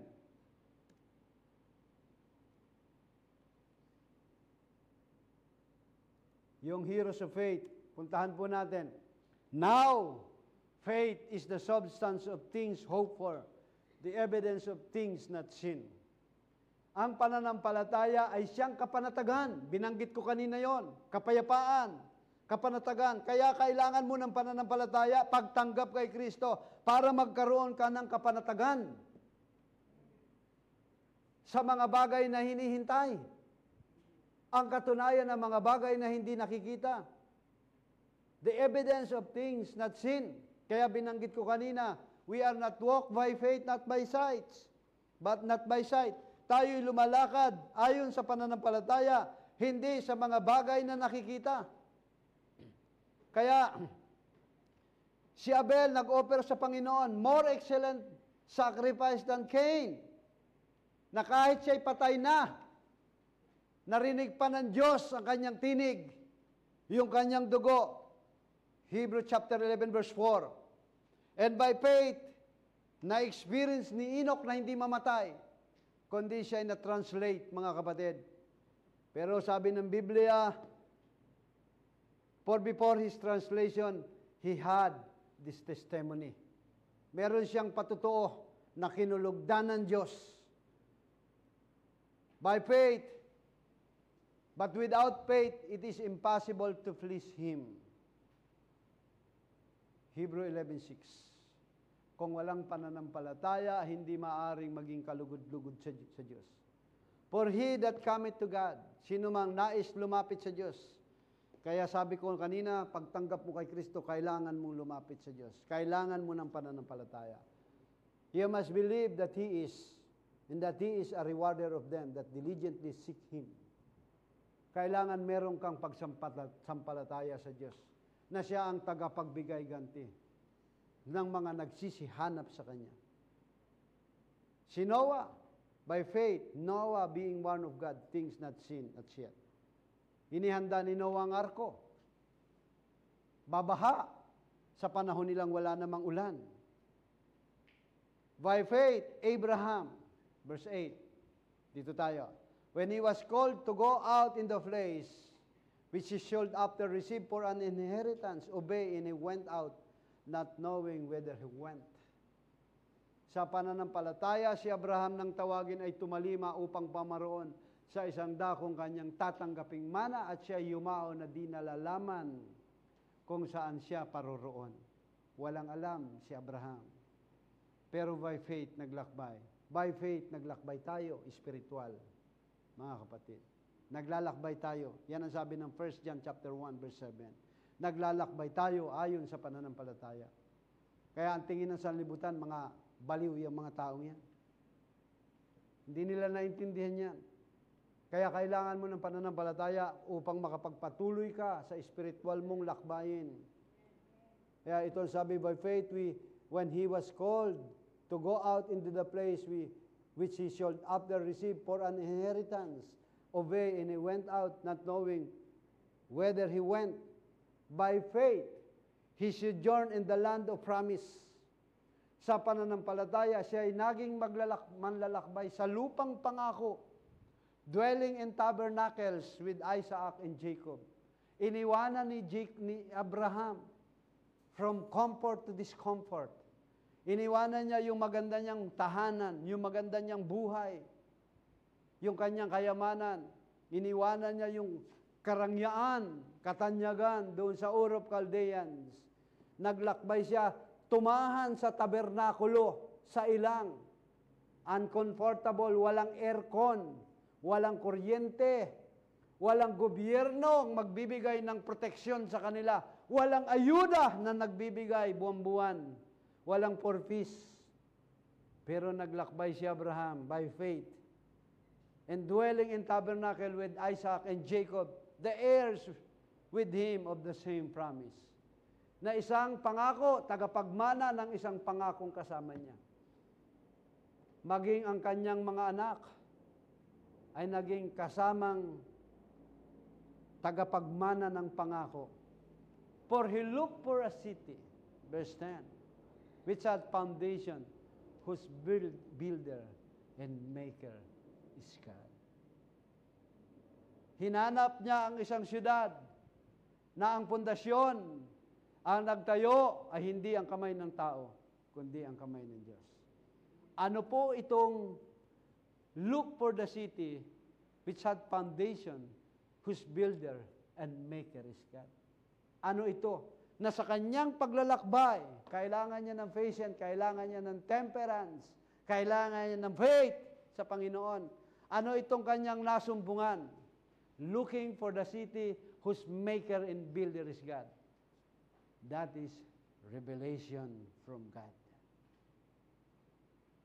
Yan ang nais kong ipaunawa sa inyo. Kailangan niyong maging closer to God. Yung ating relasyon sa Diyos, masigit na malapit sa Kanya. Katulad ni Abraham, was looking for the city whose maker and builder is God. Ang kanyang nasumpungan ay kapahayagan. Tumanggap siya ng pahayag galing sa Diyos. Kaya sino man ang nagnanasang lumapit sa Diyos, tatanggap ng gantimpala, walang iba kundi ang kapahayagan na nanggagaling sa Diyos. Na ano? Na maunawaan mo ang programa ng Diyos sa buhay mo. Dahil nasira sa ginawa ng ating mga magulang na wala ang relasyon natin sa Diyos, wala ng kapahayagan si Adam at si Eve, kaya nagtahi ng dahon ng igos, pero sa paglapit natin sa Diyos, looking for the city whose maker and builder is God, magkakaroon ka ng tunay na kapahayagan. The true revelation from God. At sabi ni Kristo sa Matthew chapter 16 verse 18, upon this rock I will build my church, in the gates of hell shall not prevail against it. Yan ang nais nating makamtan. Meron tayong kapahayagan galing sa Diyos. We are not walk by faith, we are not walk by sight, we are walk by faith.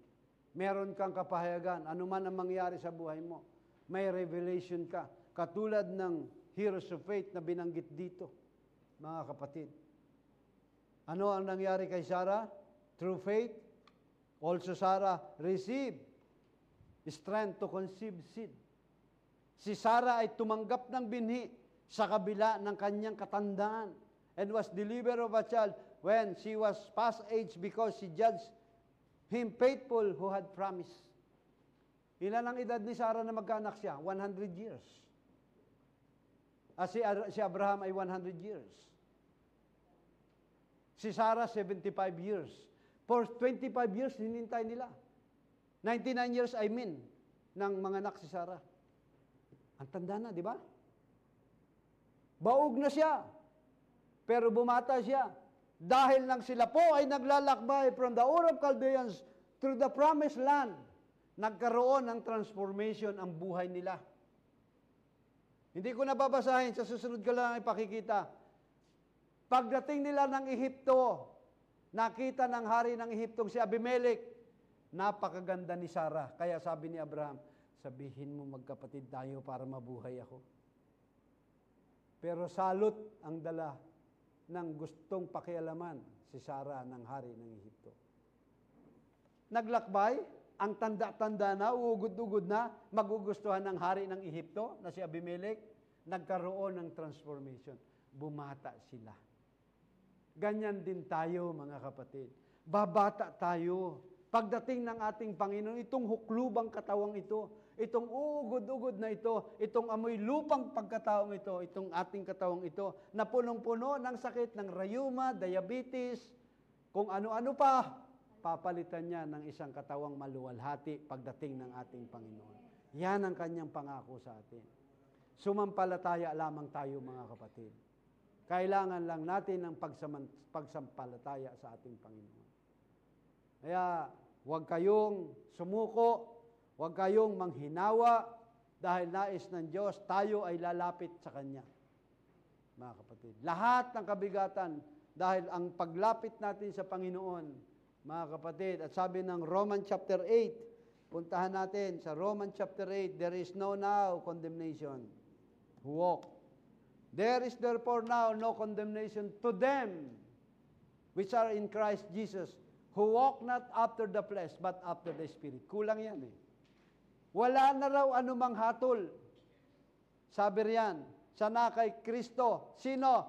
Yung lumalakad hindi ayon sa laman. Hindi karnal ang kanyang pamumuhay, kundi by Spirit. Mga kapatid.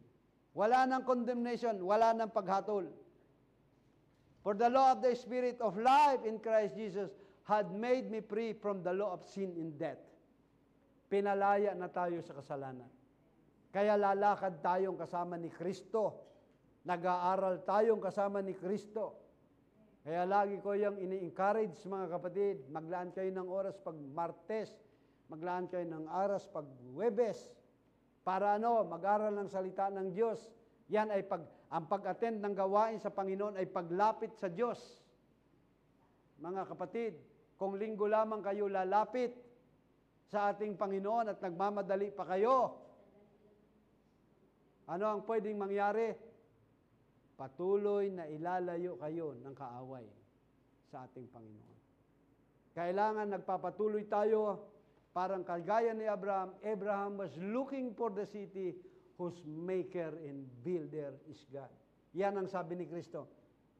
Come unto me that ye are heavy and laden, and I will give you rest. Take my yoke upon you, and learn of me. Mag-aral kayo sa akin. Dapat nag-aaral tayo. Dahil tayo ay naglalakbay espiritual. Kung hindi ka mag-aaral ng mga signs, mapapahama ka. Merong sign ng left turn, hindi mo alam na kailangan mong mag-left turn. May right turn, hindi mo rin alam kung ano yung mga signs na yan. Because the Bible is the book of symbols. So kailangan mong mag-aral. Sa bahay na lang po ako, magbabasa na lang ako. Okay yun. Tama yun. Pero kailangan mong mag-aral. Kailangan may magturo sa'yo para maintindihan mo ito.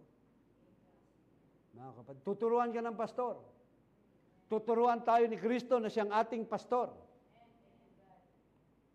At minsan, pag tinuruan ka ng ating Panginoon sa pamamagitan ng pagsubok, dahil matapos kang turuan ng ating Panginoon, ikaw ay tinuturuan ng school. Tinuturuan ka ng eskwelahan. And every quarter, meron kayong pagsusulit na gagawin kung makakapasa ka sa pagsusulit na ito. Kahit nga, meron quiz na 1/8, 1/4. Meron pa ba nun? Ngayon, mga estudyante, nagdadala ba kayo ng papel? Nangingila kayo sa katabi nyo. But anyway, ang pinag-usapan dito, may quiz kayo. Pero may periodical test. Kung ito ay ipapasa ninyo yung inyong pagsusulit na yan. At pag naipasa ninyo ang pagsusulit, kahit palakol ang grade nyo, 77, at least nakapasa. Kasunod ng another exam, pataas ng pataas, nag-i-elevate. Kaya may first year, may second year, may third year, may fourth year. Ganon ang ginagawa ng Diyos sa atin. Hanggang ikaw ay totally mag-college na. Mas mahirap. Kaya merong kantang high school life. Ang pinakamasayang buhay daw ay panahon ng high school. Agree ba kayo, mga estudyante? Dahil nandyan na yung pinakamasarap na buhay nyo na kayo ay nakakatalon kahit 8 feet ang taas ng pader, makapag-cutting classes lang kayo. Ano yung mga buhay ng estudyante? Hindi yan estudyante pag hindi nakaranas ng mag-cutting classes eh. Yung kanilang mind setting eh. Pero hindi naman lahat ng estudyante ganun. Pasalamat kayo, provided lahat ng magulang kayo. Nung araw, bago kami makapasok, may bit-bit pa akong suman, ititinda ko yun. Para meron kaming baon. May dala kang puso ng saging, nakakahiya, ibibenta mo para may baon ka. Oh, si Michelle, may dala pang mantika, o langis ng nyug, ibibenta lang. Kasi hindi, wala silang pagkain sa school. Ganyan, samantalang kayo, provided. Meron ng baon, tatawag pa, padala nyo kami ng GCash, kulang yung pera. Ko, sarap upakan. Ayaw pumasok kung ang baon ay 100 peso. Samantalang kami nung elementary, 10 centavo. Noon po yun, iba na ngayon. Ang pinag-uusapan ngayon, lahat tayo ay mas maginawa ang buhay nyo ngayon. Kung sabihin niyo mas mahirap ang buhay ngayon kumpara noon, mas mahirap ang buhay na dinaanan namin. Pero tingnan mo naman kung gaano kadisiplinado ang estudyante noon kumpara ngayon. Dahil yung mga drone na ginagamit yung drone, kami ang unang naka-experience ng drone. Subukan mong matulog sa school, pag hindi ka inabot na pumuti itong kwan mo. Hahampasin ka talaga, babatuhin ka talaga ng eraser ng teacher mo ng araw. Hindi ka nakasagot, Sister Nalyn? Opo, tayo. Nakatayo ka ngayon. Habang hindi nakakasagot, tayo. Kaya pag nagtanungan tanungan, lalo na pagdating sa algebra, ang hirap pa naman yan, statistics, ang gagawin ni Brother Alan, ako po. Hindi naman tatawagin ng teacher na si Teacher Marjorie. Ay, alam ang sagot. Pero biglang tinawag, hindi ko po alam. Kasi yung pala, nandadaya lang. Ganon nung araw eh. Pero ngayon, binagsak lang yung estudyante na Maril. Napanood niyo yun? Yung isang estudyante, 11 years old pa lamang, grade 11, ginulpi yung teacher. Kasi mababa yung grade. Yan ang problema. Hindi yung juvenile delinquency, kundi tama na may juvenile delinquency. Inaalis maging ang salita ng Diyos sa paaralan. Kung inaalis ng kaaway ang salita ng Diyos sa paaralan, yung sambahayan man lang ninyo, merong salita ng Diyos, dapat manatili na yan ang mag-govern sa inyong buhay. Ang salita ng Diyos sa mismong individual, dapat merong salita ng Diyos na yan ang pamantayan mo. Na yan ang magbibigay ng guide sa iyo. Psalms 119, 125. Pakilagay. Ano ang sabi riyan? 119, 125. Ang 105 pala, 119, 105. Ano ang sabi riyan?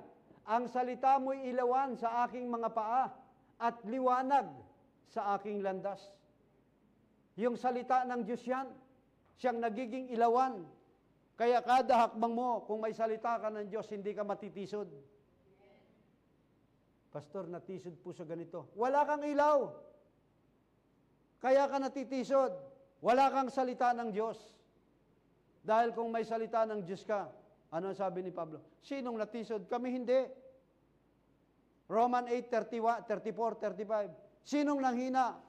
Kayo hindi. Kayo nanghina. Ako hindi nanghina. Roman 8, 35. 34, 35. Okay. 30. Ayan.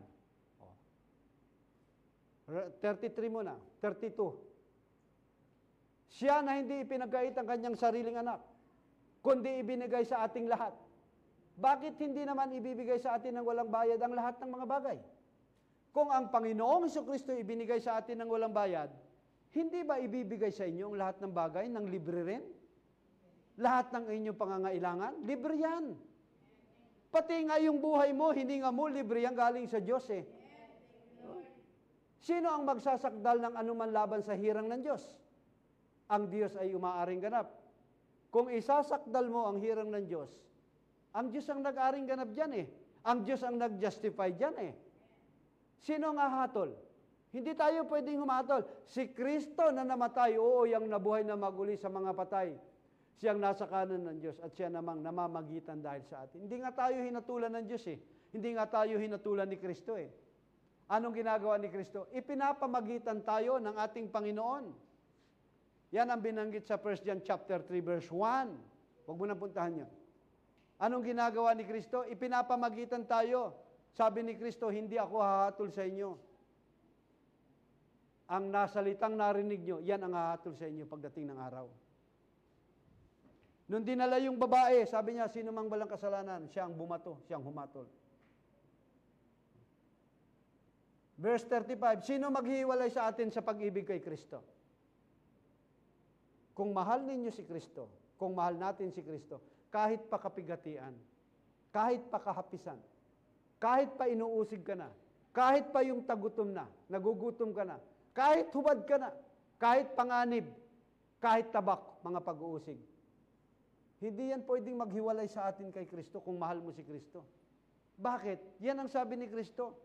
Sino man ang nasa aking kawan, kailanman ay hindi nalalabas sapagkat aking iingatan.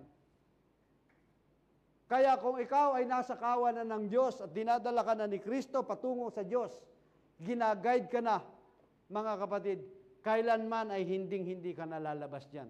Maliban lamang na sadyain mo na umalis mismo sa kawan ng ating Panginoon. Pero kung ikaw ay tupa ng Diyos, hahanapin ka ng ating Panginoon, pipilayan ka ng ating Panginoon, ilalagay ka sa kanyang balikat, maibalik ka lang sa kawan. Dahil pag ikaw ay pilay na, pilantod ka na, hilahod ka na, hindi ka na kayang tumakas pa. Kung ikaw ay anak ng Diyos. Ano ang gusto mo? Lumpuhin ka muna para ka lang maglingkod? Kung ang sabi ni Pablo, hindi kailanman pwedeng maghiwalay sa amin ng mga bagay na ito. Dahil katulad ng nakasulat, dahil sa iyo kami pinapatay sa buong araw. Dahil kay Kristo, pinapatay sila buong araw. Kami ay nabilang na parang tupa sa patayan. Kaya huwag kang mag-expect na bilang isang Kristiyano, malugod siya yung mga tao. Dahil ang sabi ng Biblia, sino man ang tatawaging Kristiyano, mamumuhay bilang isang Kristiyano, magbabata ng may pag-uusig.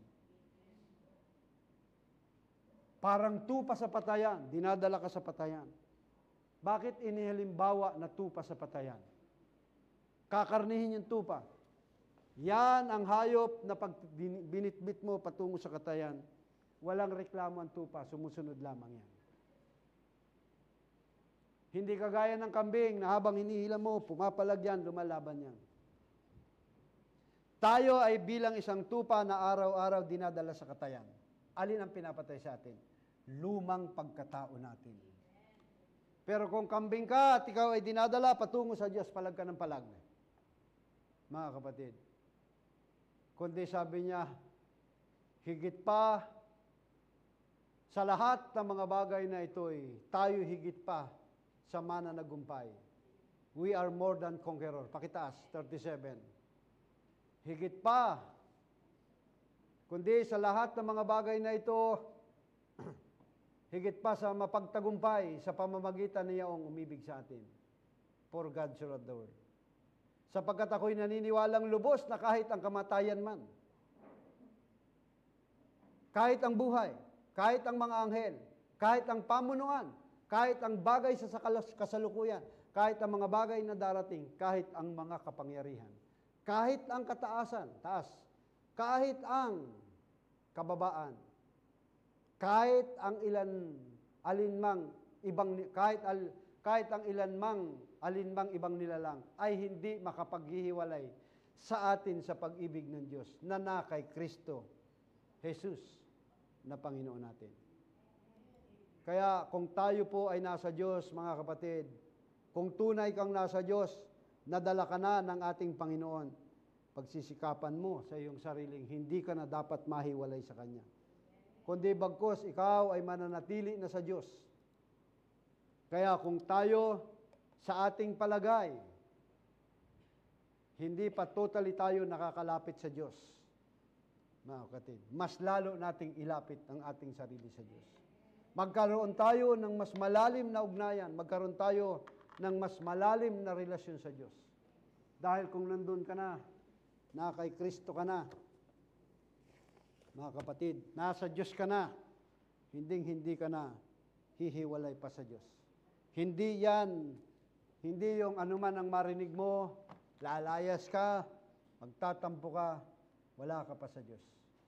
Ngayon, kung kayo ay tunay na nasa Diyos na, mga kapatid, sikapin ng bawat isa na magpatuloy sa kanyang paglilingkod. Kapatid, magpatuloy. Dahil ang kaligtasan is individual. Tandaan po ninyo, individual ang ating kaligtasan.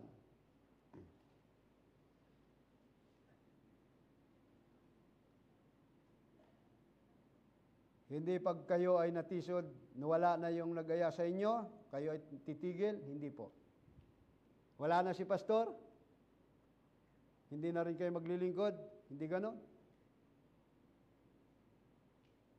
Ang propeta ng Diyos sinugo sa ating huling panahon. Tipo ng star na nakita ng wise men. But after, nang nandun na, yung star, nawala na yung star dahil nakita na nila si Kristo. Mga kapatid, ganon din tayo. Purihin ang Panginoon, palakpakan natin siya. Tayo lahat ay awitan mo natin ang Panginoon.